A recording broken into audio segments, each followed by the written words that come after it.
Baik Pak Sumarko, dari pagi tadi sudah ikut aktif bersama kita, ngikutin kajian demi kajian.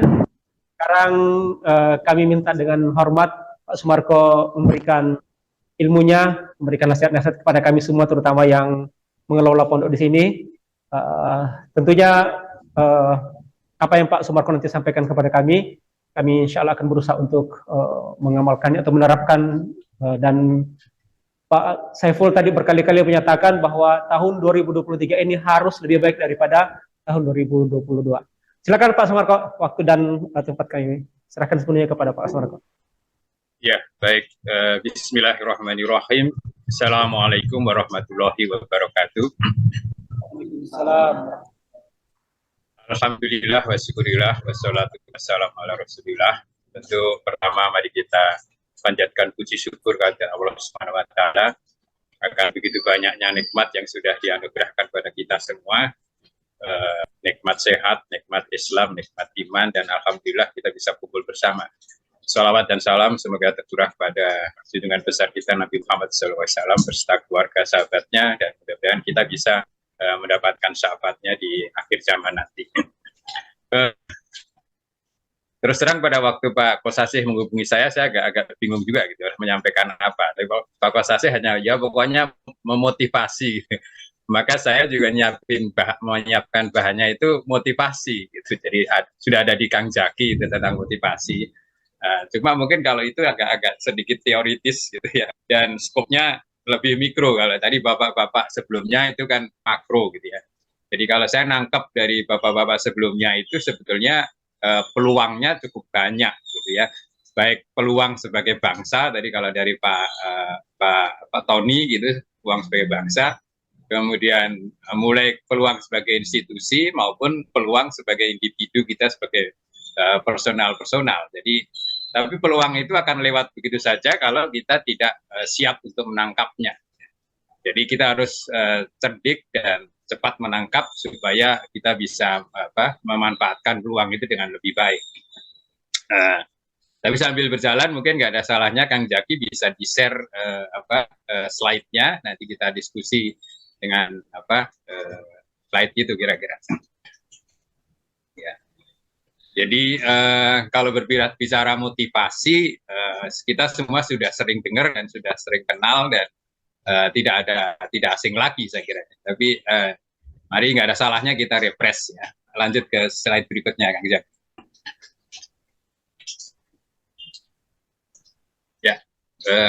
Ya. Jadi bagaimana kaitannya antara motivasi dengan perilaku manusia? Kita bisa lihat di slide berikutnya Kang Jaki, bisa langsung operate aja. Ya. Jadi setiap manusia itu pasti ada kebutuhan, ya. Ada hasrat, ada dorongan, ada keinginan. Atas dasar itulah dia melakukan aktivitas gitu. Nah, dalam melakukan aktivitas itu selalu ada yang menghambat, tapi juga ada yang mendukung, kira-kira begitu. Nah, kalau dukungannya bisa lebih kuat daripada hambatan, aktivitasnya akan sukses. Tetapi sebaliknya kalau hambatannya terlalu besar dibandingkan dengan dukungannya, akhirnya gagal atau tidak berhasil.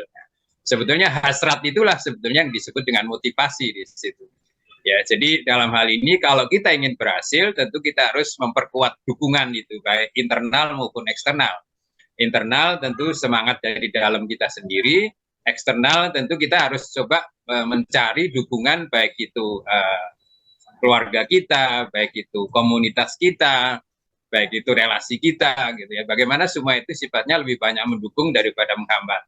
Ya, yang perlu kita sadari selalu ada hambatan dan ada tantangan. Dan kalau kita tidak berhasil mengalahkan hambatan dan tantangan itu, tentu sasaran yang kita tuju tidak akan kita bisa capai. Ya. Jadi kalau bicara motivasi sebetulnya instingnya dari dalam. Nah, kalau kebetulan saya lebih banyak berkecimpung di mengelola sumber daya manusia. Di dalam istilah sumber daya manusia itu ada porsi orang berhasil itu kira-kira kalau bicara 100% itu ada 40, 30, 20, 10. 40% itu adalah harus datang dari dalam orang yang bersangkutan. Ya, jadi orang dikasih tugas apapun, kalau orangnya tidak ada niat, pada umumnya akan gagal. Nah, 40% ini harus dilengkapi dengan 30% yang sifatnya penugasan. Jadi orang yang capable itu menjadi able ya. Capability menjadi ability itu kalau sudah dikasih tugas. Ya. Karena kalau belum dikasih tugas ya capability itu hanya ada di dalam dirinya, tidak terwujud. Tapi begitu dikasih tugas menjadi ability. Itu 30% sendiri. Jadi orang yang capable dikasih tugas ya itu akan menjadi lebih sempurna. Nanti pada waktu penugasan, kalau memang dia sudah berkompeten, itu nggak ada masalah. Tapi kalau nggak berkompeten, itu butuh yang disebut coaching, counseling, atau pendampingan. Itu bobotnya kira-kira 20%. Jadi kalau ada tempat untuk bertanya, tempat untuk mengadu, tempat untuk yang membimbing, itu akan membooster keberhasilannya. Itu porsinya 20%. Kemudian yang 10% itu adalah training ya. Jadi kalau bicara porsi pelatihan itu sebetulnya bobotnya hanya 10% untuk mencapai keberhasilan. Nah, di situ sebetulnya. Jadi kalau bicara motivasi itu harus dari dalam. Maka salah satu peran lembaga pendidikan ini adalah suka kita sebut yang paling utama justru membangun karakter. Karakter itu kan sebenarnya asal usulnya dari motivasi tadi. Orang yang selalu berpikir positif, orang yang selalu berpikir harus berusaha sekuat tenaga, orang yang berlaku dengan, kalau Rasul itu kan sidik ya, bisa yang jujur, kemudian amanah dan seterusnya. Nah, kalau itu semua udah ada, nanti yang lain-lain tadi bisa dengan melengkapi. Nah, itu kira-kira seperti itu. Kalau bicara motivasi itu adanya di dalam ini, dalam pada waktu dia muncul. Nah, itu saya melakukan ini dengan tujuan apa, kira-kira gitu ya. Nah, itu kira-kira secara umum seperti itu. Nah, coba sedikit teori kalau jadi bicara motivasi, langsung aja Kang Jaki. Jadi definisinya Bapak Ibu lebih tahu ya. Jadi motivasi itu adalah proses yang mendorong atau mengarahkan untuk melakukan sesuatu. Ya. Nah, lanjut Kang Jaki.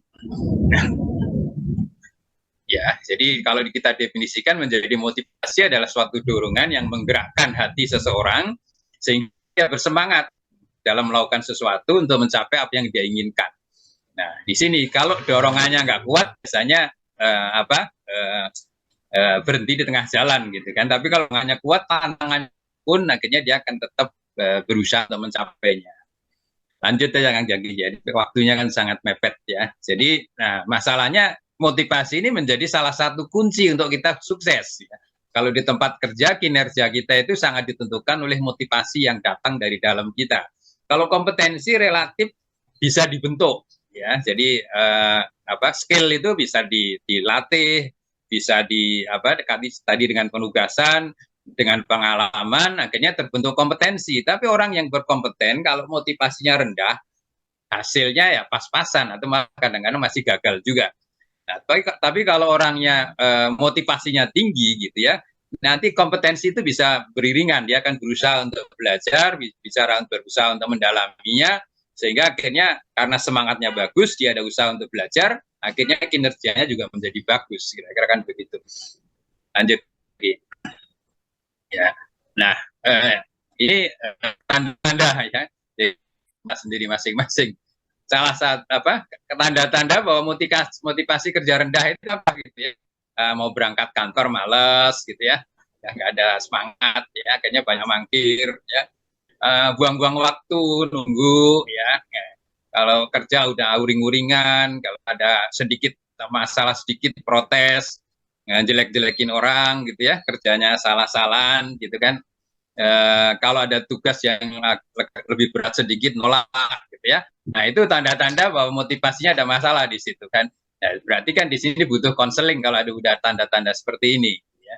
Sebaliknya tanda-tanda bahwa orang yang motivasinya tinggi Pak Kang Jaki ya, biasanya semangat ya, hadir ke tempat kerjanya lebih awal, rajin, tidak pernah mangkir, kinerjanya bagus, produktivitinya tinggi. Kalau diajak kerjasama langsung welcome, kerjasamanya bagus, semangatnya bagus, antusias, itu kan ya kita bisa lihat. Jadi motivasi itu bisa dilihatnya dari perilaku yang muncul dari dia sehari-hari, kira-kira begitu.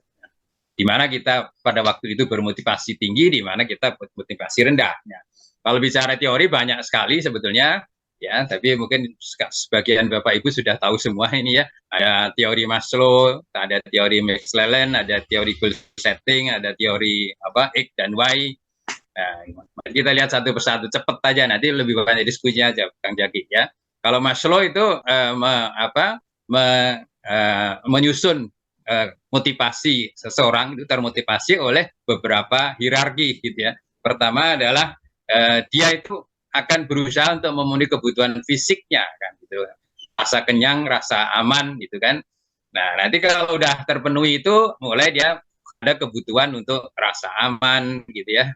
Kemudian kalau sudah terpenuhi rasa amannya mulai ada kebutuhan bagaimana kita bisa diterima di masyarakat gitu ya.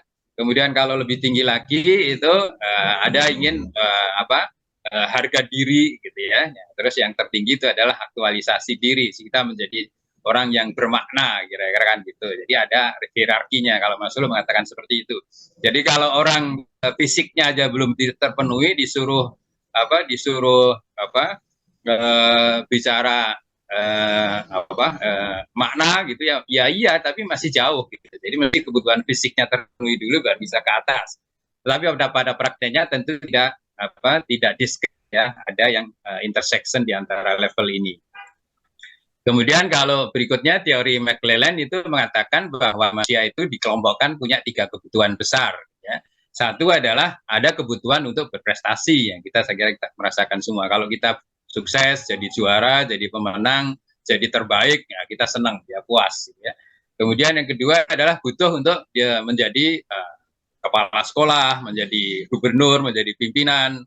Ya pokoknya ingin, saya itu bapak loh, saya itu orang yang bisa memimpin. Itu juga ada bangga kalau begitu ya. Kemudian yang ketiga adalah orang itu ada juga yang senangnya, pokoknya saya kalau punya teman banyak, pergaulan banyak, jejaringnya banyak, enak gitu, bisa ngobrol sana, ngobrol sini. Nah, tentu pada prakteknya nggak ekstrim satu-satu ya, dia kadang-kadang ada intersectionnya. Ya. Tapi ini dia mengelompokkan dalam 3 kebutuhan ini. Nanti tinggal mana yang menonjol dari di pribadi seorang itu. Kalau goal setting mengatakan bahwa kalau kita challenge seseorang itu dengan tantangan atau target yang spesifik, ya, maka orang itu akan terdorong untuk berusaha dengan sungguh-sungguh mencapainya. Nah, ini sebetulnya yang akhirnya dipraktekkan di dunia industri itu, ya kalau kamu mau atau industri itu mau berhasil, tetapkan target yang menantang. Nah, itu mungkin untuk untuk YIM atau untuk TI gitu ya. Ayo rumuskan dulu gitu ya target tahun 2023 ini gitu ya, TI akan mencapai apa? Ya, tentukan dulu, kemudian mesti ada kriteria ukuran keberhasilannya apa. Bahwa lembaga pendidikan ini sukses apa sih ukurannya? Misalkan lulusannya diterima di perguruan-perguruan tinggi terkenal. Coba tentukan target kan gitu ya, bahwa saya atau sekolah ini mentargetkan tahun 2023 lulusannya mungkin berapa gitu ya. Kalau kemarin baru berapa orang, kita targetkan 20% masuk perguruan tinggi negeri barangkali, atau 20% bisa dikirim ke Timur Tengah atau apa gitu ya. Nah, itu menjadi challenge gitu ya, bahwa kita semua fokus untuk mencapai itu. Nah, tinggal bagaimana nanti kalau sudah tahu targetnya, sasarannya itu, maka orang itu akan terpikir bagaimana ya supaya tercapai itu. Akhirnya kan berpikir ya, orang itu diterima di perguruan tinggi negeri yang bagus, yang terkenal, itu kira-kira apa saja sih yang harus disiapkan gitu ya. Kesiapan menghadapi tesnya ya, kemudian diberikan kepada siswa-siswi kita gitu kan. Nah, itu salah satu ukurannya gitu ya. Tetapi yang kedua mungkin itu ukuran lulusan kita. Nah, kalau lulusan kita bagus, kira-kira kan gitu ya. Kalau lulusan kita bagus, itu istilahnya kalau bisnis itu kalau perusahaannya itu memuaskan pelanggan, itu pelanggannya akan datang sendiri. Tapi kalau perusahaan itu mengecewakan pelanggan, pelanggannya akan lari. Saya kira institusi bisa dianalogikan seperti itu. Kalau lulusan-lulusan kita bagus ya, diterima di perguruan-perguruan tinggi negeri dan tadi sekolah-sekolah terkenal, maka nanti orang tua itu akan tertarik untuk menyekolahkan anaknya ke situ. Dan anak-anak juga sekolah di situ senang, bangga. Artinya apa? Kita harus menyiapkan supaya lulusan-lulusan kita ini menjadi tadi kalau misalkan bisa dimasukkan ke penerbangannya Pak Zul, ya, ada yang bisa dikirim ke Jepang, ada dimasuk ke perguruan tinggi yang terkenal, gitu. Makin banyak itu tentu akan menunjukkan bahwa institusi ini sukses mendidik anak-anaknya. Kalau sudah sukses itu menjadi bahan promosi yang mudah, ya. Kita tinggal sosialisasikan gitu ya. Sekarang apalagi dengan media sosial yang begitu luas gitu ya. Nah, kita lulusan kita tahun ini ya, mungkin awalnya cuma ngasih selamat, si A diterima di mana, si B diterima di mana, ya akhirnya orang menjadi viral gitu. Oh ternyata lulusan dari Taruna Insani ini banyak sekali yang sukses di tempat lain ya. Akhirnya datang sendiri itu ya.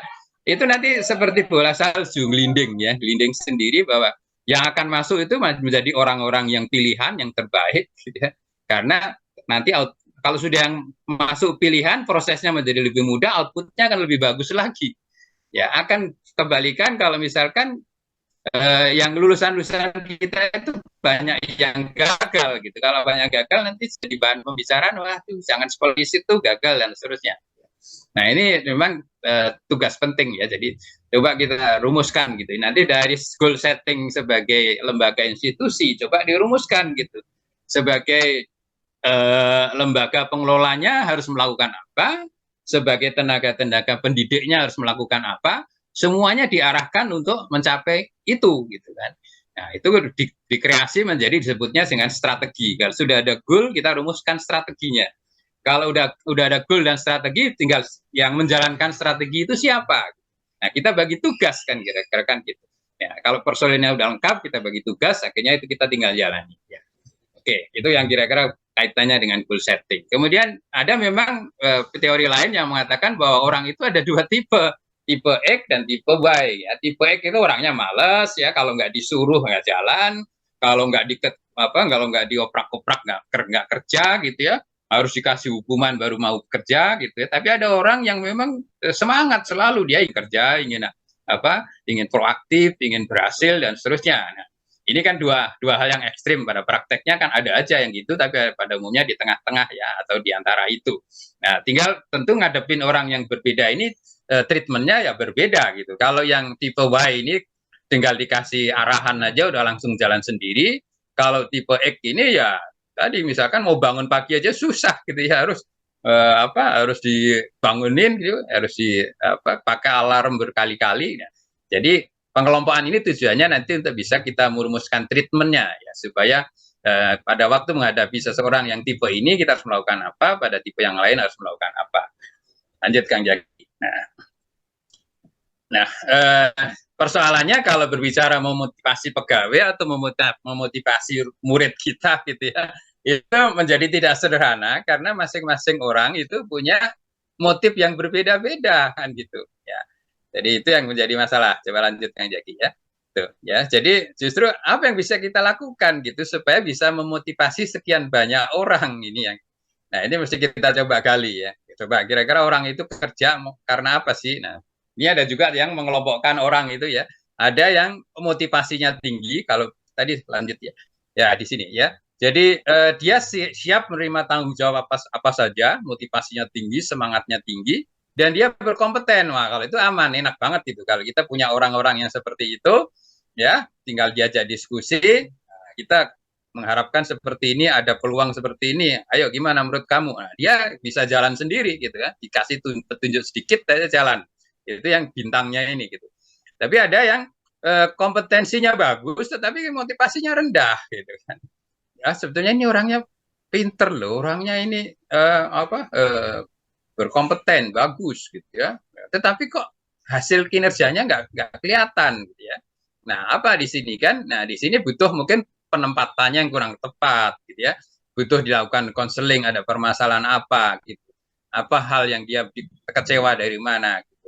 Kalau bisa diatasi kekecewaannya, dia akan bisa bergeser ke bintang ini. Ya, sebaliknya kalau yang kompetensinya rendah ya. kompetensinya rendah dan motivasinya tinggi. Nah, itu berarti kan sebetulnya orangnya ini bagus, karakternya bagus, semangatnya bagus, ya tinggal diisi kompetensinya. Berarti butuh pelatihan, bimbingan, konseling untuk bisa dia menguasai satu bidang tertentu sehingga berkompeten, sehingga nanti kinerjanya menjadi bagus. Yang bermasalah ini adalah kalau sudah kompetensinya rendah, motivasinya juga rendah. Ini kalau bisa digeser ke kompetensinya naik, masih mau belajar masih oke kan. Ya, tapi kalau nggak mau bagaimana gitu kan? Ya kalau dalam perusahaan itu suka ada istilah managing people out ya. Bukan maksudnya apa-apa. Mungkin orang ini nggak cocok kerja di sini barangkali kan gitu ya. Jadi daripada nanti di dalam perusahaan itu menjadi merusak suasana gitu ya, terpaksa harus di manage ya, silakan barangkali tempat lain lebih cocok gitu ya. Itu kalau yang kondisi seperti itu. Nah, ini dalam praktek sehari-hari saya kira kita bisa melihat ya di antara karyawan kita gitu, yang mana yang bintang, mana yang tadi perlu konseling, mana yang perlu pre-training, mana yang sudah dikasih konseling, kasih training juga nggak mau berubah gitu ya. Nah, itu kan tinggal bagaimana kita manage-nya supaya sedapat mungkin yang bintangnya yang paling lebih banyak lah kira-kira gitu. Lanjut Kang Jaki. Ya. Nah, lanjut Kang Jaki ke slide berikutnya.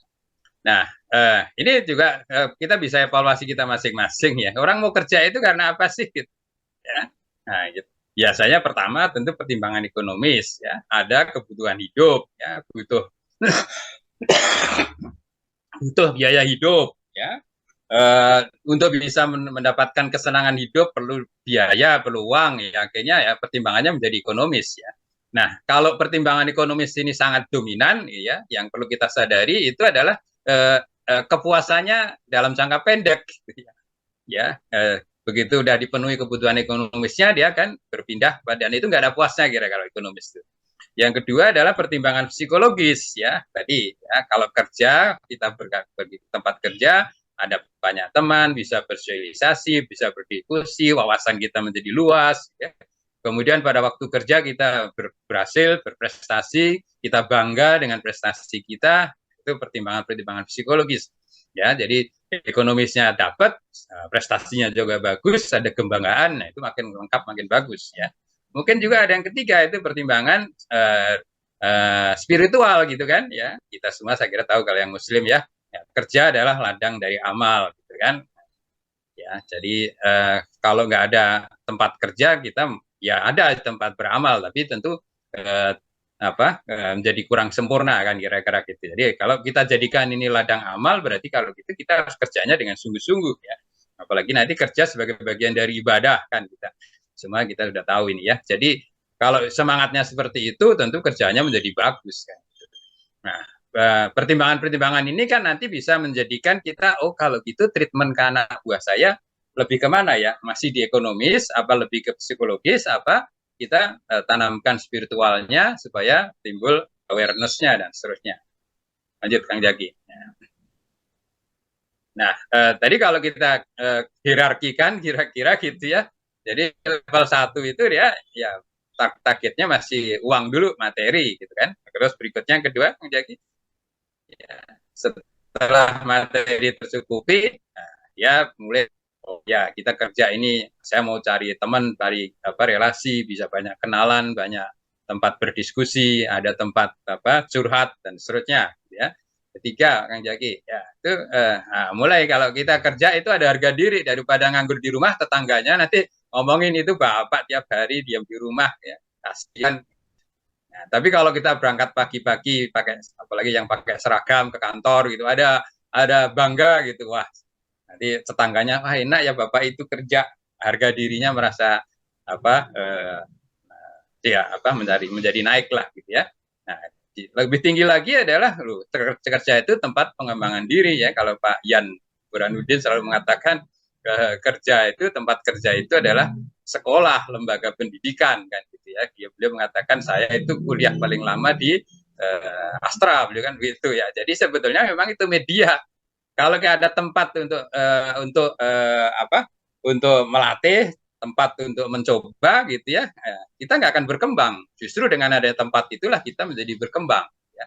Proses belajar untuk bisa berkembang terus dan makin lama makin makin dalam ilmunya, makin banyak yang kita bisa kuasai, ya. Dan mungkin yang lebih tinggi lagi adalah ini adalah bagian dari makna kehidupan, ya. Kalau Ibnu Qayyim itu kan membagi masa hidup orang itu menjadi 4 periode kan gitu ya. 4 periode yang terakhir itu ya ini yang berhubungan dengan makna hidup ini ya. Periode pertama itu masa anak-anak remaja. Kalau anak-anak itu tugas orang tua untuk membentuk, mengenalkan dia menjadi kepada lingkungan dan kepada Allah gitu ya. Kemudian remaja itu mulai membentuk dirinya gitu ya. Kalau sudah lewat remaja, istilahnya kalau di pohon itu sudah mulai tumbuh, nah, tinggal memperkuat batang dan cabang dan rantingnya gitu sampai usia 40 itu adalah masa-masa di mana kita memperkuat diri, menyiapkan untuk bisa berbuah dengan baik. Setelah umur 40 tahun itu kita berbuah ya yang bisa bermanfaat bagi orang banyak. Nanti setelah pensiun 50 atau 55 ke atas atau 60 ke atas itu targetnya adalah tadi hidup supaya bermakna. Bagaimana supaya legacy lah lebih diutamakan bagaimana kita bisa meninggalkan nama baik, memberikan warisan dan seterusnya. Itu kan makna hidup di situ. Ya, jadi kalau udah bisa sampai level itu ya, sempurna lah kira-kira gitu ya. Nah itu tinggal kita di mana posisi kita kan kira-kira gitu ya. Nah makin ke atas tentu makin bagus dan itu jangka panjang. Lanjut Kang Jagi. Nah, oke lanjut Kang Jagi. Ya. Nah, ini dari faktor-faktor tadi kan kita bisa menjadi kalau gitu apa yang bisa kita lakukan gitu ya tadi ya, faktor yang bisa mengaruhi motivasi tadi ada rasa bangga diri. Bangga sih menjadi tenaga di insan madani ini kan. Kalau merasa bangga itu salah satu faktor yang memotivasi dia untuk bekerja. Supaya bangga gimana lembaganya terkenal, lembaganya menjadi lembaga yang disegani oleh masyarakat ya. Tapi itu semua terjadi atau terbangun karena kita juga yang membangun gitu, jangan lupa gitu. Jadi kalau kita justru tidak ikut membangun, akhirnya kebanggaan itu nggak akan datang. Ya. Nah, misalkan apalagi mendapatkan perhatian dari atasannya, dari perusahaan atau di instansi kita bekerja, sekaligus di sini kita menjadi tempat minat untuk menyalurkan bakat, ya. Suasana kerjanya menyenangkan, teman-temannya saling kerjasamanya bagus, gitu ya. Rasa aman di situ, nyaman, ya. Kalau berprestasi dia dapat penghargaan, diperlakukan adil, suasananya pimpinannya bijak, ya. Ada kompetisi, tapi kompetisinya justru yang sifatnya memberikan semangat, membangun semangat untuk bisa sukses bersama, ya. Mudah untuk diakses, ya. Ada pengakuan tentang potensi. Ini hal-hal yang bisa mempengaruhi seorang itu termotivasi di dalam bekerja. Ya. Lanjut Kang Jagi. Bisa. Ya. Nah ini kalau tadi kalau berbicara motivasi, akhirnya kan ujung-ujungnya kita itu kinerja. Jadi kalau di perusahaan itu kinerja, kalau di instansi apapun lah yang dibutuhkan itu kinerja. Tinggal ukurannya kinerja apa gitu kan. Kinerjanya kalau misalkan kinerjanya bahwa institusi itu berhasil tadi kan lulusannya adalah prestasinya bagus, diterima di perguruan tinggi negeri, bisa dikirim ke Jepang, bisa sekolah ke tempatnya Basul, itu kan kinerja dari institusi. Kinerja seseorang gitu ya. Kinerja seseorang itu dipengaruhi oleh 3 hal besar di situ ya. Usahanya dia, ya, usahanya sungguh-sungguh, dia punya kompetensi, kemudian dia berpersepsi positif terhadap pekerjaannya. Ya, itu yang sumber motivasinya di situ. Kalau 3 ini terbangun dengan bagus, maka kinerjanya menjadi bagus. Akhirnya kalau kinerjanya bagus, ya dia hasil kerjanya akan mendapatkan penghargaan, gitu kan. Nah kalau penghargaannya itu menjadikan dia merasa pantas dengan penghargaan itu, nanti akan memutar siklus berikutnya untuk berkinerja lebih bagus dan seterusnya, gitu ya. Nah, sebagai institusi apa harus dilakukan? Silakan Kang Jaki. Ya. Jadi, ayo Kang Jaki lanjut berikutnya. Ya. Jadi sebagai institusi yang pertama harus kita lakukan di sini adalah merancang. Ya, tunggu di sini ya. Jadi kalau kita sebagai institusi, ya, lanjut. Yang perlu kita rumuskan ini adalah merancang sistem penghargaan berbasis kinerja. Apa sih yang dikatakan karyawan kita itu berkinerja? Kemudian kita coba rumuskan penghargaan apa yang pantas dengan kinerja itu. Nah, kalau urusan-urusan itu gampang kalau hasil kerjanya bagus, kemudian dia menjadi orang yang proses manajemennya bagus, kepemimpinannya bagus, gitu ya. Nah, itu mendapatkan kesempatan apa aja gitu. Kalau akhir tahun dapat bonus, kalau dia nilainya bagus dapat promosi dan seterusnya. Itu kita rancang di sini, gitu ya. Kalau udah rancangannya itu berarti petanya udah kita buat, gitu ya. Nah, di institusi mungkin coba dirumuskan apa aja yang menjadi ukuran kinerja. Nanti kalau misalkan mau ada kenaikan pangkat lah, mau ada kesempatan untuk di training keluar, itu kita based on orang-orang yang berkinerja mendapatkan kesempatan yang lebih baik daripada orang yang tidak berkinerja. Kita rancang di situ. Kemudian rancangan itu jangan disimpan di kitaci ya. Rancangan itu atau sistem itu harus kita sosialisasikan. Ya, kita berikan kita sampaikan kepada seluruh karyawan. Ini ya mereka yang melakukan ini berhasil nanti dapat imbalan apa. Yang tentu kalau risikonya kalau tidak melakukan itu mungkin malah ada punishment-nya. Ya, disosialisasikan. Kemudian untuk membangun kemampuan ini ya salah satu usahanya selalu memberikan pelatihan dan training dan pelatihan dan diklat lah pendidikan dan pelatihan kan supaya kompetensinya dari waktu ke waktu naik. Kemudian yang tadi yang motivasi ini kan persepsi, jadi yang kita harus tanamkan nilai-nilai value-value tadi termasuk oh iya bahwa salah satunya kerja itu bagian dari beramal, beribadah, dan seterusnya, sehingga value-nya positif dengan pekerjaannya. Nah, kalau sudah begitu, di awal tahun ini kita lakukan yang disebut perencanaan kinerja. Tahun 2023, perusahaan akan mencapai seperti apa, kalau institusi akan mencapai apa, instansi atau divisi melakukan apa. Nah, per orang harus punya perencanaan kinerja. Sekarang ini kita punya perencanaan kinerja. Ya, saya akan melakukan apa, ukuran berhasilannya apa, targetnya apa. Itu ada di perencanaan kinerja. Nah, perencanaan kinerja ini harus direview setiap periodik ya. Jadi yang bersangkutan nanti melaporkan hasil kerjanya sambil dikasih bimbingan dan pengarahan. Nah, nanti baru di akhir periode kita nilai kinerjanya bagus apa tidak. Kalau bagus dapat penghargaan lebih bagus, kalau kurang bagus di konseling supaya lebih bagus. Nah, dari situlah baru akhir periode ada kita berikan penghargaan. Kita berikan penghargaan sesuai dengan kinerja yang dihasilkan. Ini kalau ini kita lakukan dan sudah dikenal oleh Jero, menggelinding sendiri nanti ya. Jadi kelihatan nanti siapa yang berkinerja bagus dapat penghargaan lebih baik, yang kinerjanya kurang ya risikonya penghargaannya kurang. Kira-kira begitu. Lanjut Kang Jaki, oke ya.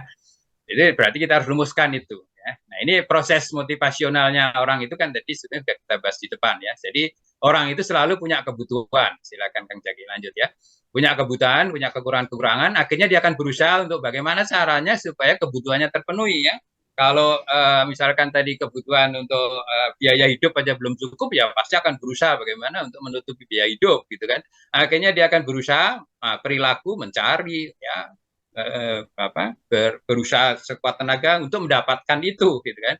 Nah, kalau sudah mendapatkan itu, dia evaluasi berhasil apa tidak. Kalau belum berhasil, biasanya harusnya usahanya sungguh-sungguh atau dia berusaha yang lain ya. Kemudian ada tentu kalau dia usahanya sungguh-sungguh berhasil dapat imbalan puas ya kan percaya diri. Sebaliknya kalau nggak berhasil ada risiko itu kan. Ada hukumannya itu bisa hukuman dari luar maupun hukuman dari dalam akhirnya gagal sendiri. Nah, kalau udah gitu akan muncul lagi kebutuhan baru, akhirnya akan siklus lagi ya. Begitu ada kebutuhan baru akan termotivasi untuk mencapai itu ya. Nah, disitulah sebenarnya siklusnya. Jadi motivasi sendiri atau motivator sendiri itu bergerak terus, kira-kira gitu. Bergerak terus dari waktu ke waktu sesuai dengan posisi kita dan kondisi pada waktu itu. Ya, tinggal kalau kita bisa mengidentifikasi kira-kira ya mana yang bisa kita lakukan supaya tim kita, karyawan kita atau pegawai-pegawai kita bisa termotivasi lebih bagus di mananya. Lanjut Kang Jaki.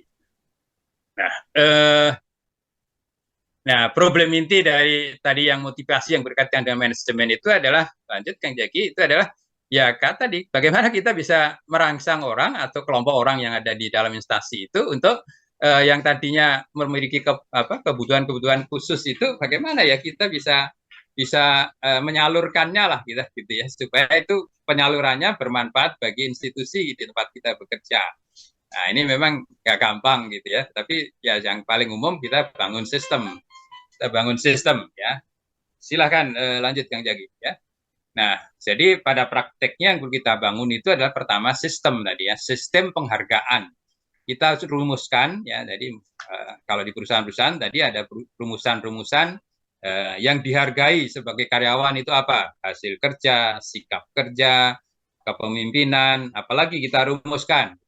Nah, gitu yang bisa kalau yang dikatakan nilainya bagus itu apa tanda-tandanya? Yang dikatakan nilainya jelek itu tanda-tandanya apa? Nah, itu kita rumuskan ukuran-ukurannya. Nah, dari situ nanti kalau dia bisa mendapatkan nilai, ya, biasanya kita kelompokkan dalam bagus sekali, sedang, kurang, dan seterusnya. Kalau bagus sekali, misalkan kalau bagus sekali dalam 1 tahun bisa naik pangkat, gitu ya. Tapi kalau sedang hanya bisa naik 2 tahun, kalau kurang mungkin malah nggak bisa naik barangkali. Itu rumusan-rumusan seperti itu dibuat dan disosialisasikan, itu ya. Itu sistem yang harus kita siapkan. Kemudian akhirnya ke orang ya, orang-orang yang udah di dalam ini kan jangan sampai, karena orang itu selalu punya dua sisi ya, bisa menjadi aset, bisa menjadi liabilities. Aset itu adalah orang-orang yang selalu menghasilkan produktif, menghasilkan lebih bagus ya. Sebaliknya liabilities itu ya ada orang tapi hanya jadi cost terus gitu, gajinya dibayar terus tapi nggak menghasilkan apa-apa. Apa yang harus kita lakukan adalah supaya orang-orang itu produktif ya, supaya menjadi aset ya. Salah satu tugas pimpinan kerja adalah selalu memberikan bimbingan, memberikan arahan, ya, menjelaskan sistemnya, ada sistem penghargaan dan hukuman, reward and punishment, sehingga dia menjadi sadar gitu ya untuk berusaha memperbaiki diri. Ya. Nah, tentu di sini tadi mengenali kebutuhannya, baru kita coba motivasi dia dengan itu. Ya. Nah, itu kira-kira secara umum ya. Jadi kalau agama kita kan jelas gitu ya.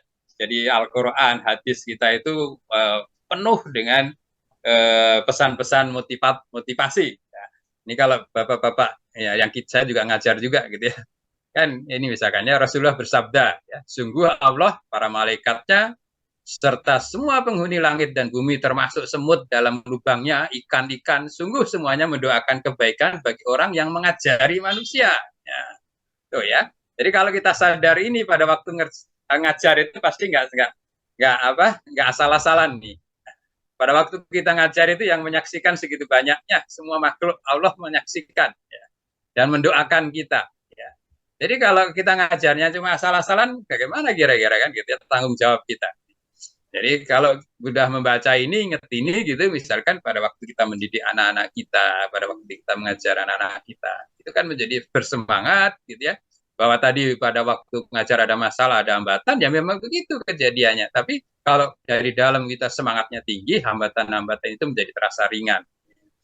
Ini apalagi yang kedua di sini ya, barang siapa yang menunjuk kepada kebaikan, maka dia akan mendapatkan pahala seperti pahala orang yang mengerjakannya. Insya Allah nanti Bapak Ibu itu di tempat lembaga pendidikan ini kan ladang multi level pahala gitu, multi level marketing kan gitu, ini multi level pahala. Begitu anak didik kita melakukan apa yang kita sampaikan, insya Allah nanti pahala mengalir ke kita juga gitu ya. Jadi ya kita harus berusaha untuk memberikan pendidikan yang bagus supaya amalannya bagus, pahalanya mengalir ke kita kan, kira-kira gitu. Ya, banyak sekali ya kalau di hadis maupun Al-Quran ya. Lanjut Kang Jaki, ini ya kan banyak sekali motivator yang sudah tertanam di sini ya. Siapa yang menempuh jalan untuk mencari ilmu, maka Allah akan memudahkan baginya jalan menuju surga. Nah, jadi kalau kita belajar, kita ya bapak-bapak, anak-anak kita belajar, tekankan di sini. Kalau kamu belajar itu, siapa aja dengan membuka pintu surga. Berarti kalau kamu nggak mau belajar, ya menutup pintu surga kan, kira-kira kan gitu ya. Ya, secara tidak langsung ya. Jadi ya ini memberikan semangat bahwa kita harus belajar terus gitu ya. Tadi Pak Supandi udah mengatakan kan gitu ya.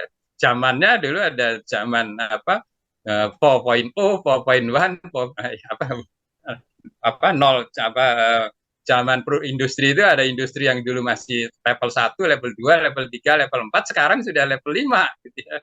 Ya, yang Pak Supandi masih di level 4 tadi, sebenarnya sekarang itu sudah mulai level 5 kan gitu. Nah, itu kan berubah terus. Kalau kita nggak belajar ya akan ketinggalan. Orang lain belajar. Kalau kita nggak belajar akan ketinggalan ya.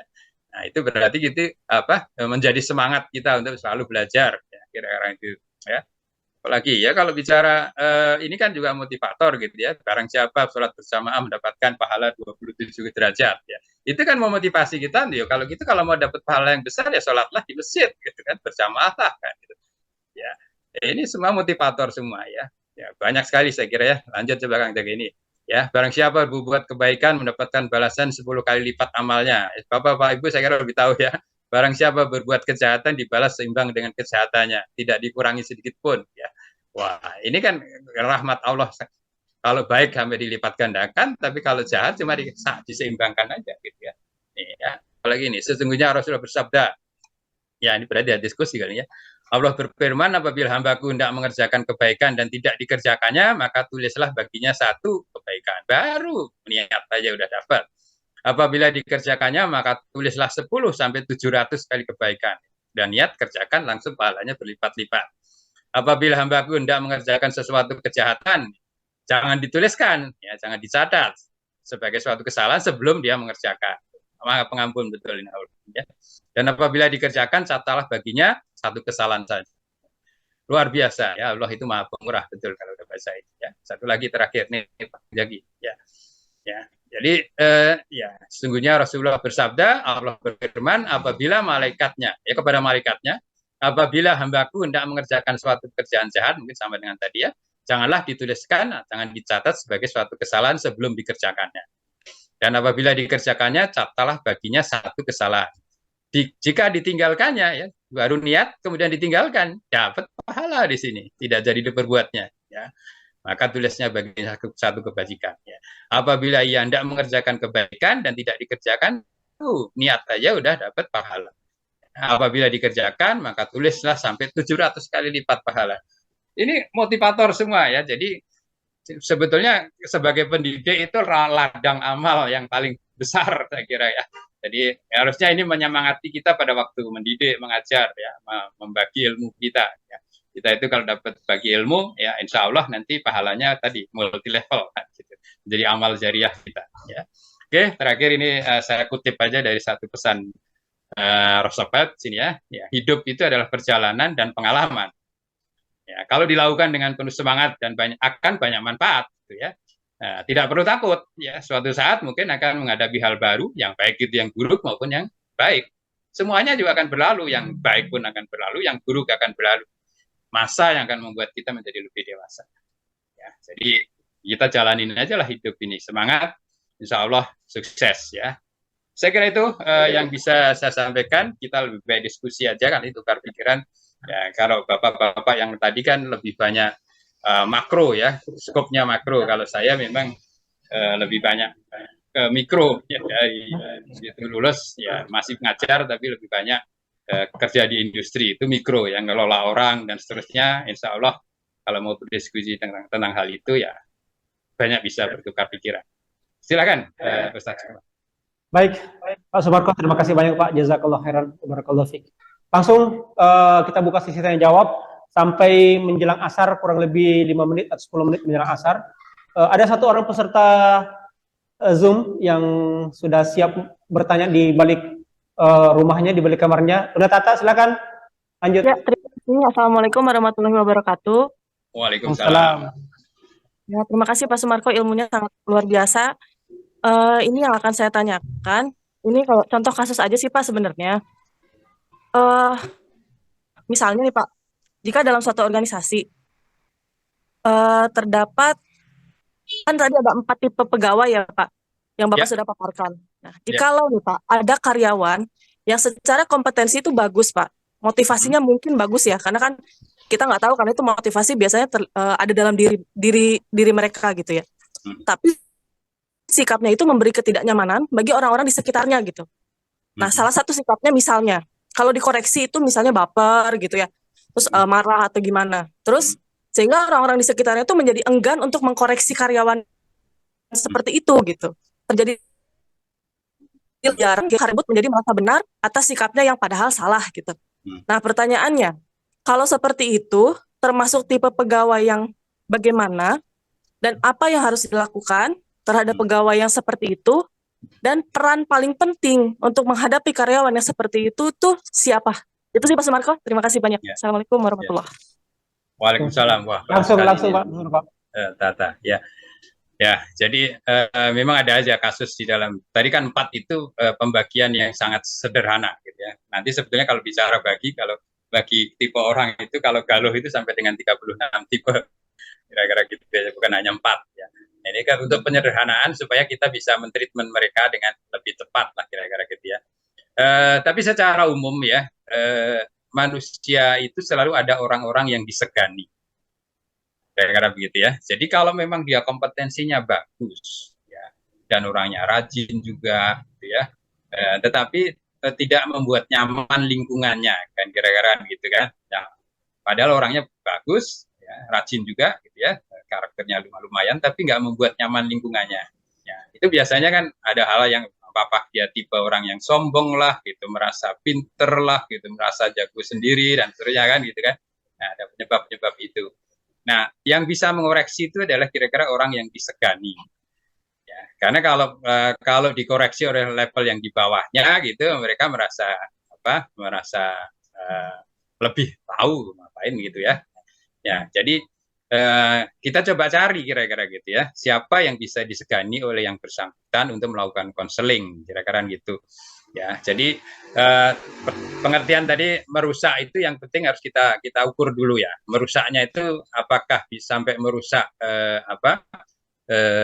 organisasi atau sebetulnya nggak sampai merusak organisasi. Kadang-kadang kalau merusak organisasi itu kan dia mempengaruhi orang lain.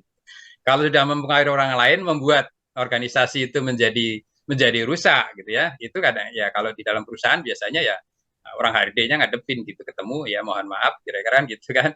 Nah, ada masukan dari kita gitu ya, bahwa ada hal-hal yang ya biasanya kalau HRD itu gampang ngadep, itu konseling itu yang pertama yang kita angkat itu adalah yang kita sampaikan itu adalah kelebihan-kelebihan dia. Ya, jadi kalau konseling itu rumusnya seperti hamburger. Hamburger itu ada pembuka, ada isinya, tengah-tengah ada penutupnya. Konseling itu kira seperti itu. Jadi kalau orang itu ada kinerja-kinerja yang bagus, yang kita angkat dulu. Ya. Kita angkat dulu, ya Bapak sebetulnya cara orangnya cukup bagus, hasilnya seperti ini kita tunjukkan, tentu harus ada fakta ya.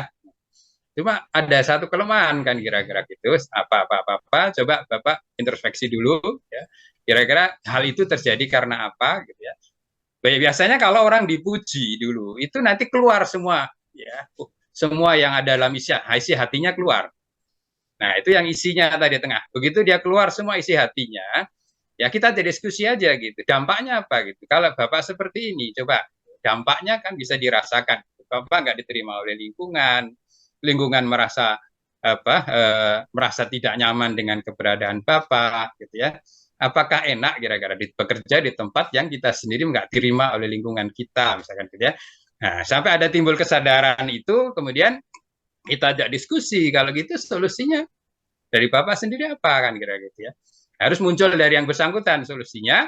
Nah, kalau bisa muncul solusinya, baru kita oke ya, berarti kan kita bisa cari solusi bersama gitu ya. Nah, tadi biasanya pimpinan kerjanya plus HRD-nya tinggal oke ya, mulai minggu depan saya berharap ide-ide solusi yang Bapak sampaikan tadi bisa dijalankan gitu ya. Ya tinggal dimonitor gitu. Saya akan monitor terus. Terima kasih. Mudah-mudahan dengan perbaikan konseling ini menjadi lebih bagus. Ya, tinggal minggu depannya kita evaluasi, bulan depannya kita evaluasi. Kalau bagus, jangan segen-segen untuk terima kasih. Ternyata Bapak bisa gitu ya. Sehingga dia timbul percaya diri ya, kalau dia bisa merubah harus dikasih penghargaan, pengakuan, diakui, bisa kan gitu. Nah, itu akan gelinding berubahnya lebih cepat. Tapi sebaliknya kalau dia tidak berubah gitu kan, ya kita harus tegur, kita sampaikan, Pak mohon maaf kan kemarin janjinya begini, kok hasilnya belum ada, kira-kira ada masalah apa lagi, kira-kira gitu.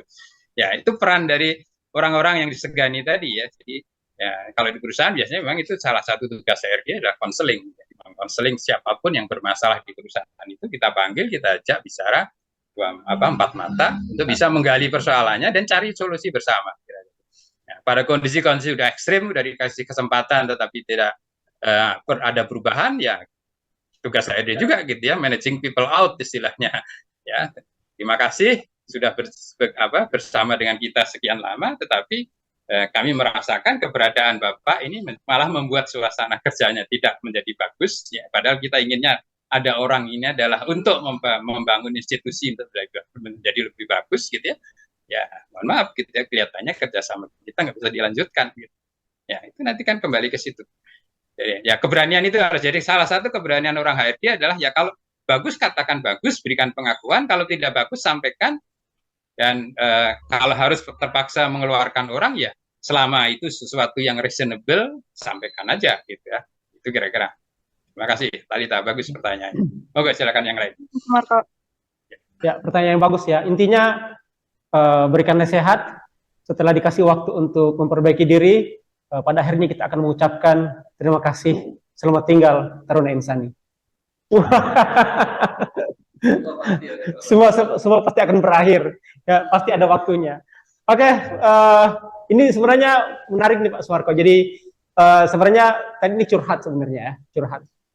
Maka teman-teman sekalian ada satu ungkapan barangkali dari saya. Jadi sebagai seorang Sivitas TI di tahun 2023 ini jangan menjadi Sivitas yang baperan, tapi jadilah Sivitas TI yang berperan. Ya, jangan berperan tapi berperan. Oke, baik, silakan Bunda Hesti. Ya. Ya, Assalamualaikum warahmatullahi wabarakatuh. Waalaikumsalam. Ya, selamat sore buat Pak Marco yang insya Allah senantiasa dimuliakan Allah, sehat, Amin. semangat, bahagia, dan spektakuler selalu. Amin. Ya, terkait dengan pertanyaan saya untuk hari ini adalah, ini kan membahas tentang motivasi gitu ya. Dan pertanyaannya adalah, kita sebagai manusia biasa, ya tahu sendiri kan namanya manusia pasti ada up and down, top and bottom gitu ya. Terus kemudian ada on off-nya gitu dalam hal motivasi. Pertanyaannya adalah, bagaimana sih cara membangkitkan motivasi ketika kita berada dalam kondisi yang kondisi mental yang sedang terpuruk gitu ya. Kemudian bagaimana juga cara membangkitkan motivasi pada lingkungan kerja nih, di antara ya mungkin tadi nyambung kali ya dari pertanyaan Bunda Tata, ketika ada satu orang yang kita anggap tuh sebagai toxic people gitu. Kan itu kan kayaknya mengganggu gitu ya dalam suasana kerja kita. Ya, itu saja pertanyaan dari saya. Makasih. Assalamualaikum warahmatullahi wabarakatuh. Waalaikumsalam warahmatullahi wabarakatuh. Langsung Pak Hikmah ya. Ya, ini nanyanya gampang tapi jawabnya sulit terus terang. Ya, jadi manusia itu unik ya. Manusia itu unik ya. Tidak, kalau mesin gampang gitu. Kalau mesin itu kita udah set set standarnya jalan seperti yang kita inginkan. Manusia itu unik gitu. Jadi tadi kan pada waktu dia melakukan sesuatu itu selalu ada dorongan, ada hambatan. Ya, jadi kalau mau membangkitkan semangat, cari kira-kira yang bisa memberikan dorongan apa? Apakah pasangan hidup saya, apakah keluarga saya, apakah ustadz saya, gitu ya. Cari yang bisa mendorong, jangan cari yang menghambat, kan kira-kira gitu. Kalau makin banyak ketemu yang menghambat, makin berat. Tapi kalau ada yang mendorong, gitu, hambatan-hambatan itu menjadi ringan. Ya, jadi harus cari kira-kira yang bisa mendorong yang mana gitu kan. Nah, ya itu intinya kan kita ingin sesuatu yang lebih baik ya. Tadi kalau bicara itu datang dari diri kita maupun datang dari luar gitu. Kalau dari diri kita itu sebetulnya yang harus dibentuk dulu itu istilahnya habit dulu ya. Jadi ada pepatah change your habit, change your life. Kalau kamu bisa mengubah habit kamu, maka masa depan kamu sebetulnya ada di tangan habit itu. Nah, untuk membangun habit itu ada 3 R yang harus ditanamkan ya. Ada remind, ada rutin, ada reward. Ya, simple ya, misalkan kita ingin sehat. Ingin sehat itu kita harus olahraga. Untuk olahraga, mungkin kita butuh sepatu. Nah, kalau mau remind, taruh sepatu itu di depan pintu. Kira-kira gitu. Jadi begitu pagi-pagi bangun, wah ada sepatu gitu. Mengingatkan kita, oh berarti kita harus olahraga. Nah, di situ harus dilakukan secara rutin, mau sehari sekali tiap pagi atau mau seminggu sekali, terserah, tapi lakukan itu secara rutin. Nah, begitu sudah kita lakukan secara rutin, nanti kita rasakan rewardnya. Oh, ternyata dengan olahraga itu menjadi segar, bugar, enak. ya. Nah, 3R itu kalau kita jalankan itu menjadi habit. Ya kalau sudah menjadi habit, olahraga itu enak, badan kita menjadi segar gitu ya. Nah, itulah sebetulnya salah satu pembentuk karakter gitu ya. Jadi kalau kita bisa merubah habit kita yang positif, nanti ya tadi change your life, masa depan kita itu akan ngikuti itu gitu. Ya, jadi misalkan kita biasakan setiap hari kita mau baca buku setengah jam apa 1 jam, kapan kita mau baca? Setelah sholat isya, ya, kita baca, luangkan waktu, ya harus bukunya disiapkan di situ. Di tempat kita duduk itu jangan TV yang dibuka, tapi buku di situ. Gitu. Akhirnya begitu duduk di situ pasti otomatis buka buku. Gitu. Ya, begitu kita buka buku, ada kepuasan ketemu orang itu kita bisa cerita. Gitu. Wah itu. Jadi seolah-olah kita menjadi pengetahuan kita menjadi banyak luas gitu. Nah, kita menjadi di apa pertemanannya menjadi lebih luas. Itu reward yang langsung datang kita rasakan. Kalau 3R itu kita jalankan terus jadi habit. Ya kalau udah habitnya positif ya itu lagi ya. Your life is your hand, kira-kira gitu ya. Ya. Silakan bangun habit itu. Insya Allah kalau habitnya positif terus, yang negatif itu makin berkurang otomatis ya. Karena porsi waktu kita kan juga terbatas. Kalau udah kita isi dengan yang positif, yang negatifnya menjadi hilang sendiri. Ya. Kira-kira itu ya. Silakan.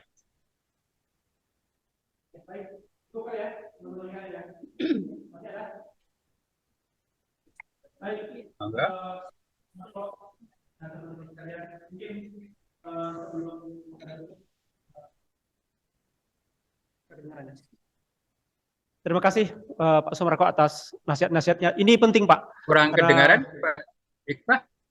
Halo, udah? Cek. Ya, oke. Oke, baik. Terima kasih Pak Sumarko. Jazakallah khairan wa barakallahu fiik atas nasihatnya. Nah, ini sekarang ini kita bicara di tataran praktis ya. Kami semua yang ada di ruangan ini dan juga sebagian teman-teman yang ada di Zoom adalah praktisi pendidikan dan dakwah. Mungkin nggak banyak, nggak sampai 20 orang. Tapi outputnya nanti, setelah kami dapatkan ilmu-ilmu yang Pak Sumarko berikan kepada kami, Pak Zul, Pak Supandi, dan yang lain-lainnya, ini akan kami transfer ke anak didik kami yang 133 orang. Dan 133 orang ini nanti untuk kedepannya akan menjadi calon-calon pemimpin bagi bangsa dan agama kita. Sekali lagi, kami nggak banyak di sini, komunitasnya sedikit, tapi insya Allah kami semua yang ada di sini bertekad apa ilmu-ilmu yang tambahan aja, Ustadz Hikmah, boleh ya? Ya Pak. Jadi sebelum berakhir saya ingin sampaikan aja bahwa saya mencoba analogi institusi itu dengan industri juga, gitu ya. Jadi kita itu bisa mendapatkan pasar, mendapatkan order kalau kita lakukan yang disebut dengan AIDA. AIDA itu singkatan dari attract, interest, decision, action. Ya. Nah, jadi kita harus membuat sesuatu aktivitas yang menarik. AIDA apa menarik, Pak? Diulang Pak. AIDA, A itu attract, ya. I-nya adalah interest, kemudian D-nya adalah decision, kemudian A-nya itu adalah action. Ya, bagaimana kita sebagai institusi bisa meng-create, pertama adalah apa yang bisa kita lakukan supaya bisa menarik. Kalau bicara siswa berarti kan apakah itu orang tua siswa atau calon siswa, kita coba bikin aktivitas-aktivitas yang bisa menarik itu ya. Misalkan bikin lomba lomba adzan, lomba Al-Qur'an, jangan hanya internal sekolah, kita undang sekolah-sekolah lain di daerah itu ya. Akhirnya orang menjadi tahu, oh di situ ada sekolah namanya Taruna Insani kayak gitu ya. Dan ada kegiatan-kegiatan positif, ada ekstrakurikulernya apa gitu ya. Nah, itu kan attract ya, menarik betul. Nah, akhirnya orang menjadi interest. Oh, kalau sekolah di situ enak loh gitu ya. Nah, kita tunjukin gitu sekolahnya bersih, rapi ya. Kita jelaskan ada kegiatan apa saja di situ ya, sehingga orang menjadi tertarik. Ya. Mungkin nggak harus dibikin gitu event itu ya. Dalam 1 tahun ini kita ngadain event berapa kali ya, dalam rangka lebaran, apa puasa, dalam rangka maulid Nabi atau apalah, kita create itu. Ya, dan kita jangan hanya internal aja ya, undang tadi sekolah-sekolah di sekitar kita, undang tokoh-tokoh masyarakat sehingga orang menjadi tahu. Ya.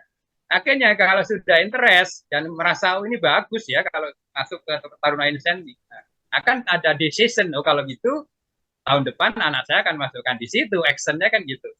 Ya. Jadi kita harus create kegiatan-kegiatan seperti itu sehingga memperkenalkan Taruna Insani ini kepada yang lebih luas dan real bisa dilihat, gitu ya. Sehingga akhirnya orang menjadi tertarik, dan akhirnya kalau udah tertarik kita dapat siswa-siswa yang terbaik. Kalau udah siswa yang terbaik, proses pendidikannya menjadi lebih simpel, outputnya akan juga menjadi yang terbaik. Nah, mudah-mudahan begitu. Tambahan sedikit, Ustaz ya. Mohon maaf kalau yang pernah. Baik, terima kasih Pak Sumarko, jazakallah khairan. Mungkin untuk sesi sekarang ini kita cukupkan sampai di sini karena sebentar lagi sudah masuk waktu asar. Harapan dan doa kita semua, semoga bapak-bapak yang telah memberikan ilmunya kepada kita hari ini, dimulai dari Pak Tony Sumartono, Pak Supandi, Pak Zul, juga motivasi-motivasi dari Pak Haji Saiful di Mekah Al-Mukarramah, dan terakhir Pak Sumarko, juga kehadiran Bu Kokom Kamaria, insya Allah luar biasa kehadiran Ibu di sini, bisa juga menjadi contoh buat kita yang masih muda-muda ya. Beliau aja yang sudah senior seperti ini, jauh dari Jagakarsa, Jakarta Selatan, meluangkan waktunya untuk hadir. Walaupun secara langsung ya, beliau tidak terlibat di dalam proses pendidikan di tempat kita ini, tapi beliau sudah menyempatkan waktu untuk datang bersama-sama kita. Oleh karena itu teman-teman sekalian, sebelum kita tutup pertemuan hari ini, sore ini ada sesi tanya jawab atau diskusi terkait masalah evaluasi terkait masalah kegiatan-kegiatan di pondok. Kemudian nanti malam baru evaluasi kegiatan di sekolah dipimpin oleh Buya Kholis. Kalau dari kemarin siang Pak Pasasi sudah hadir di sini, nginap sendiri di asrama. Kemudian rasanya agak gimana gitu ya kalau kita yang sebagai yang sehari-hari di sini tidak ikut merasakan tidur di asrama. Paling tidak nanti malam saya rasakan teman-teman hadir di sini, kita paksa sedikit fisik kita, jasad kita untuk bisa membersamai beliau di sini, ketua pembina kita, agar supaya tercipta suasana yang lebih akrab di antara kita semua ya. Bukan persoalan lama atau sedikitnya waktu yang kita gunakan di sini, tapi kualitasnya pasti ada sesuatu yang kita dapatkan nanti pada saat bincang-bincang di pondok pesantren yang kita cintai. Alhamdulillah. Makanya tadi kenapa saya banyak bertanya, karena mungkin pengalaman mengajar, dan saya bukan PNS Pak. Pada saat itu zaman baheula dulu PNS bukan satu tujuan, karena kita kalau PNS itu terbatas geraknya, hanya mengajar di satu tempat. Tetapi saya mengajar pariwisata, saya menjadi tour guide, saya menjadi guru privat kursus taksi Bluebird Jakarta tahun 1996 iya, waktu itu visit Indonesia ya. Nah jadi kan banyak sekali. Nah itu yang membuat saya itu terbang ke sana ke sini. Tetapi akhirnya di memang mengajar itu adalah passion saya. Lebih dari 32 tahun saya di SMA Sumbangsi di Jakarta. Tapi sebelumnya saya mengajar juga di pariwisata. Jadi tour guide, kemudian jadi apa yang namanya untuk seminar-seminar yang ada di sini. Tadi makanya saya mengingatkan kembali flashback saya tentang ini semuanya, bahwa ini sangatlah perlu, sangatlah penting bagi kita. Tidak akan pernah ada basinya yang namanya ilmu pengetahuan kita. Semuanya itu pasti akan ada relevansinya sampai kapanpun. Yang berubah hanyalah waktu dan teknologi yang sekarang. Tetapi ideologi basically bahwa mengajar itu adalah passion kita. So kalau Anda passion dengan mengajar, teguhnya gitu loh. Nah, yang sekarang ini kenapa saya terima kasih kepada sahabat saya.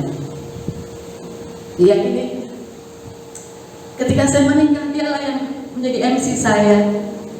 Tapi sekarang suami saya meninggal ya. Ya kan, jadi kami berdua itu semua kegiatan pasti ada dia gitu loh. Jadi dia tuh selalu dengan saya. Ada lagi satu lagi ya. Satu lagi. Itu pertama kali juga ya. Nah. Pak Sari. Bukan. Ada. Nah jadi itu. Jadi kedekatan kami mungkin sebelum Zaki lahir. Ya kan? Kita boncengnya berdua kemana-mana karena kegiatan mahasiswa dulu gitu loh. Tapi alhamdulillah dia sudah berjalan dengan tracknya sendiri. Sudah berapa puluh tahun kemudian baru ketemu lagi. Sudah 30 tahun sampai suami meninggal pun dia tidak tahu. Jadi ya Allah saya senang sekali. Tapi ketika saya lihat jauhnya rumah saya di sini, I'm very sorry, I cannot fulfill that. Nah, ya, I'm very sorry. Saya nggak bisa untuk memenuhi itu. But one day, if you want me to come here, I will be here. If you want me to do, I will be here, insya Allah. Dan kita saling sesama, alhamdulillah sesama alumni Muhammadiyah masih ini ya Pak ya, masih ada ikatan gitu. Nah, jadi kalau ada apa-apa ya pasti kami akan kontak. Dan saya sangat senang bahwa memang rintisan-rintisan ini memang awalnya adalah sulit, tapi lihatlah nanti 10-20 tahun kemudian, so you will be happy that is one day you will say that is AM yang meletakkan batu pertama di sekolah. Thank you so much. Makasih Pak. Mohon maaf lahir batin. Assalamualaikum warahmatullahi wabarakatuh.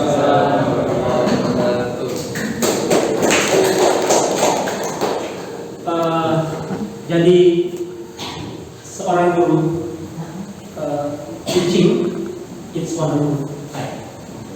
Jadi teman-teman sekalian, ini motivasi buat saya semuanya. Jadi mengajar itu adalah waktu sangat indah untuk kita. Nah, kita tahu dari sekian banyak santri yang kita ajarkan itu pasti ada kebaikan-kebaikan dari setiap ucapan yang kita sampaikan kepada mereka yang akan tertanam. Mungkin itu saja sebagai closing atau penutupan di sesi ini. Saya harapkan nanti teman-teman sekalian pada saat setelah selesai salat asar kita lanjut lagi dengan materi evaluasi kegiatan pondok semester 1. Nanti dipimpin oleh Ustadz Mansur. Jadi semua ikut hadir, memberikan masukan-masukan, memberikan saran-saran, perbaikan-perbaikan karena ini adalah kebaikan kita bersama. Nanti malam sesi Ustadz Nurhalis.